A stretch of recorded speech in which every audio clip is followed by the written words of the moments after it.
ہمارے استاد محترم حضرت مولانا محمد الیاس گھمن صاحب حافظہ اللہ تعالی، ان کا حکم تھا میں حاضر ہو گیا ہوں. ہم تو ان کے شاگرد ہیں، یہ ان کے علم کی تھوڑی سی جھلک میں عرض کر رہا ہوں. ہمارے جیسے جو ان کے شاگرد ہیں ان کی یہ چھوٹی چھوٹی آپ کو جھلکیاں ہم دکھا رہے ہیں، تو ہمارے شیخ کا عالم کیا ہے. خیر توجہ کیجئے، میں بات آگے لے کے چلتا ہوں. میں نے کہا ایک مسئلہ میرے دوست نے اٹھایا، کہتا ہے جناب تو پیغمبر کو حاضر ناظر نہیں مانتا.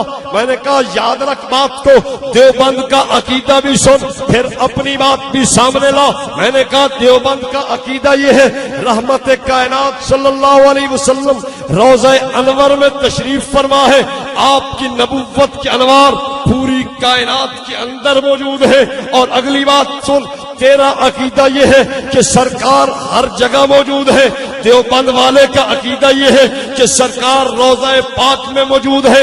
اب آپ بتاؤ، خدا آپ سب کو روضہ پاک کی حاضری نصیب فرمائے.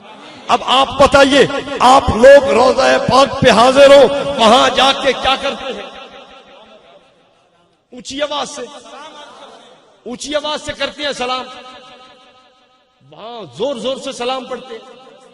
کیسے پڑھتے ہیں؟ علماء نے ادب لکھا ہے کہ رحمت کائنات کا ادب یہ ہے، وہاں انتہائی آہستہ آواز میں پڑھے. دو طبقے ہیں. میں کہتا ہوں جناب نہ تجھے وہاں جانے کا حق ہے نہ اسے وہاں جانے کا حق ہے. یہ کہتا ہے کہ پیغمبر نہ یہاں سنتے ہیں نہ وہاں سنتے ہیں. میں نے کہا تو بھی نہ جا. اور یہ کہتا ہے کہ یہاں بھی سنتے ہیں وہاں بھی سنتے ہیں. وَكَذَلِكَ جَعَلْنَاكُمْ أُمَّةً وَسَطًا. قرآن کہتا ہے کہ ہم نے تمہیں درمیانی امت بنایا. اب آئیے دیوبند والے کا عقیدہ سن کہ رحمت کائنات یہاں نہیں سنتے وہاں سنتے ہیں. یہاں جو پڑھا جاتا ہے فرشتے پہنچا دیتے. جو کہے کہ یہاں بھی نہیں سنتے وہاں بھی نہیں سنتے، ان کو روضہ پاک پہ جانے کا حق ہے؟ ادھر ہی رہے. اور جو کہتے ہیں یہاں بھی سنتے ہیں وہاں بھی سنتے ہیں، یہ کس منہ سے جا رہے ہیں؟ کیوں جی؟ توجہ کر، میں کہتا ہوں اگلی بات سن. دیوبند والے کا عقیدہ کیا ہے؟ رحمت کائنات جہاں موجود ہے آواز کو پست کر دو، خبردار اونچی آواز مت کرنا. لا ترفعوا اصواتکم فوق صوت النبی. وہاں رحمت کائنات تشریف فرما ہے آپ کی موجودگی کے اندر، وہاں اونچی آواز سے بات. ہم یہ کہتے ہیں اور یہ کیا کہتے ہیں کہ حضور ہر جگہ موجود ہے. اب آپ بتائیے ادب یہ کرتے ہیں یا ادب ہم کرتے ہیں؟ بولو بولو بولو. جہاں نبوت کو ہم نے مانا ہم نے ادب کیا یا نہیں کیا؟ بولو یار بولو. جہاں رحمت کائنات کو ہم نے مانا ہم نے ادب کر کے دکھایا، جہاں اس نے مانا بے ادبی کر کے دکھائی. ایک دلیل اور دے تو چلا جاؤں. اس کے مفتی احمد یار نعیمی نے لکھا جال حق کے اندر کہ نگاہ نبوت سے وہ چیز بھی پوشیدہ نہیں جو رات کو چھپ کر ہم کوٹھڑی میں کرتے ہیں. سوال آپ پہ رہ گیا کہ جناب کوٹھڑی میں چھپ کر کیا کیا جاتا ہے؟ میں اس کی تفصیل میں نہیں جاتا، ہر آدمی سمجھ آئے گا. کہتے ہیں نبوت کی نگاہ سے وہ چیز بھی پوشیدہ نہیں جو انسان چھپ کر کوٹھڑی میں کرتا ہے. میں کہتا ہوں یہ اس کا عقیدہ. میرا عقیدہ کیا ہے؟ رحمت دو عالم صلی اللہ علیہ وسلم کی ذات کو خدا نے شرم و حیا کا پیکر بنایا. ساری کائنات کی شرم اکٹھی کر لی جائے، آمنہ کے در یتیم کی شرم کا مقابلہ نہیں ہو سکتا. میں نے کہا توجہ کر، احادیث کے اندر واقعہ مشہور ہے.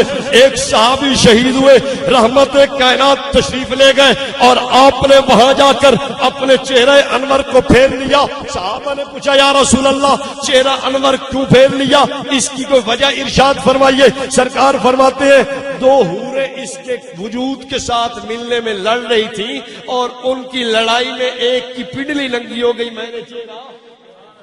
بولو بولو. ہمارا عقیدہ کیا ہے کہ سرکار شرم و حیا والے. اور اس بے ایمان کا عقیدہ کیا ہے کہ رات کو چھپ کر جو ہم کام کرتے ہیں وہ بھی نبوت دیکھتی ہے. میں نے کہا یار یہ ہے بھی ایسے لوگوں کا گروہ، اس نے نبوت کو بھی ان کاموں پہ جو ہے نا کہا کہ دیکھو، اور انہوں نے ولیوں کو بھی یہی کام لگا دیا. آپ کہو گے کہ یار یہ بھی تو کہتے ہیں کہ ولیوں کو نہیں مانتے. اچھا یہ کیسے مانتے ہیں وہ سنا دوں آپ کو. چھوٹی سی بات سنا کہ میں آگے چلتا ہوں. مولوی احمد رضا خان کی ایک کتاب ہے ملفوظات. اس ملفوظات میں لکھا ہے کہ ایک بزرگ اپنے پیر صاحب کی خدمت میں حاضر ہوا. پیر صاحب نے کہا تو بڑا بے ایمان آدمی ہے. اس نے کہا حضرت کیا ہوا؟ اس نے کہا تو ایسا ویسے. اس نے کہا حضرت بات کیا ہے؟ وہ کہنے لگے اوے رات کو تو ایک بیوی جاگتی تھی اور دوسری کے ساتھ ہم بستر تھا. اس نے کہا حضرت نہیں وہ تو سوئی ہوئی تھی. کہتے نہیں وہ سو نہیں رہی تھی, ایسے آنکھیں بند کیے ہوئے تھی. اس نے کہا حضرت آپ کو کیسے پتہ چلا؟ اس نے کہا واہ بھائی واہ, وہاں کوئی چارپائی خالی بھی تھی؟ اس نے کہا ہاں جی وہاں میں بیٹھا ہوا تمہارا تماشا دیکھ رہا تھا. اچھا آپ بتاؤ یہ ولیوں کو ماننا ہے؟ بولو یہ ولیوں کو ماننا ہے؟ میں کہتا ہوں نہیں جناب, ولیوں کو دیوبند والا مانتا ہے. ہاں اس پہ بھی حوالے عرض کروں گا. اولیاء کو ماننا ہمارے پاس ہے, اولیاء کو پوجنا تیرے پاس ہے. اگر تو یہ کہے کہ دیوبند والا اولیاء کو پوجنا شروع کر دے, یہ ہو نہیں سکتا. اگر تو یہ کہہ دے کہ دیوبند والا اولیاء کو ماننا چھوڑ دے, یہ بھی نہیں ہو سکتا. ایک بات ہم نہیں کر سکتے, ایک بات تو نہیں کر سکتا. دیوبند والا اولیاء کو ماننا نہیں چھوڑ سکتا اور تو اولیاء کو پوجنا نہیں چھوڑ سکتا. آپ دیکھو پوجتا کون ہے اور مانتا کون ہے. ٹھیک ہے نا جی, آگے چلیے. بات سمجھ آ رہی ہے میری, یا میں ایسے کو پانی کے اندر مدانی مار رہا ہوں؟ پانی میں بھی مدانی ماری جاتی ہے نا. ہاں بندے کو بات سمجھنا ہے تو پھر تو مزہ نہیں ہے نا. بات سمجھنی ہے اور انشاءاللہ ہم اپنے موقع پہ مضبوط دلائل رکھتے ہیں, ایسی کوئی بات نہیں ہے. ہاں ہمارا ایک مشن ہے, منشور ہے, دستور ہے, اور ہمارا ایک طرز ہے کہ کسی کو کچھ کہو نہیں, اپنا عقیدہ چھوڑو نہیں. اگر کوئی بندہ یہ سمجھے کہ یہ تو ڈر گئے, یہ تو بولنا نہیں آتا ان کو, ان کے پاس تو دلائل نہیں, ایسی بات نہیں ہے. ہم امن و امان والے لوگ ہیں اور ہم امن کا راستہ اختیار کرتے ہیں. اپنے لوگوں کو تو اپنے دلائل سمجھا سکتے ہیں نا بھائی, کیوں جی؟ باقی تمہارے اوپر کیچڑ ہم نہیں اشار رہے کہ تمہارے عقائد ایسے ہیں, نظریات ایسے ہیں, تمہارے فلاں بزرگوں نے ایسی گستاخی کی ہے, حضور کی حضرت عائشہ کی گستاخی کیا, یہ باتیں اس محفل میں نہیں ہیں. ہاں اگر میرے اکابر پہ کیچڑ اچھالا پھر معافی نہیں ہے. یہ لاہور کے اندر یہ مفتی ڈاکٹر اشرف جلالی, یہ یہاں بھی آتا رہتا ہے.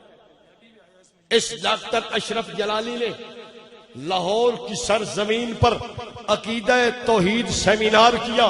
اس عقیدہ توحید سیمینار میں پورے مجمع کو کہنے لگا اوئے شیرا والا باغ کی طرف سارے رخ کر کے احمد علی لاہوری پہ لعنت بھیجو.